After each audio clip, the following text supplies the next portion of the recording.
It was a full moon, rising on the horizon, doing some gumshoeing on the midnight oil, ready to flop, when there's a knock at my door, and he comes in.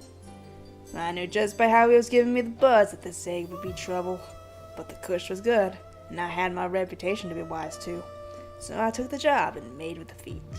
And this report's what I've got to show for it. So let's drop the veil and get on with this dilly. I like detective noirs, okay? Well, if you haven't guessed, this month we're talking about Telltale's The Wolf Among Us, one of their many adventure games where you choose your own path while you unravel the mysteries of Fabletown, a hidden community of recognizable fairy tale characters in a very unforgiving inner city. Without giving away as much of the plot as I can, you play as Big B Wolf, aka the Big Bad Wolf, when a murder happens and he has to find out who done it, and unravel an even greater conspiracy lying just under the surface. If that piques your interest, then go play it for yourself.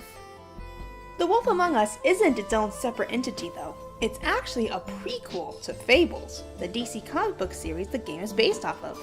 Written by Bill Willingham, with 150 issues to the comic's name, it explores in details the lives, drama, and mysteries both old and new in his urban retelling of classic fairy tales.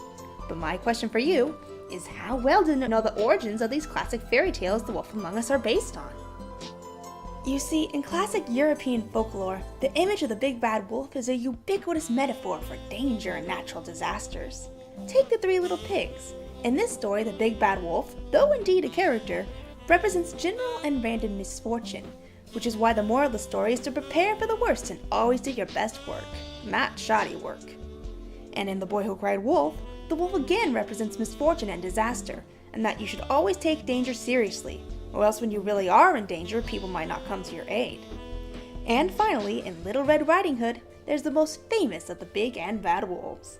The wolf takes on a couple metaphorical roles here, the first being the dangers of wandering into the wilderness unprepared, which was an especially poignant moral back when the wolves were abundant and a real danger to humanity.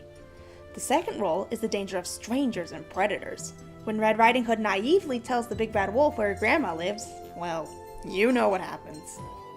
In each story, the wolf is a representation of what lies just beyond the metaphorical caution sign, which makes the character of Big B Wolf both a fitting and ironic character to play as Peacekeeper of Fabletown.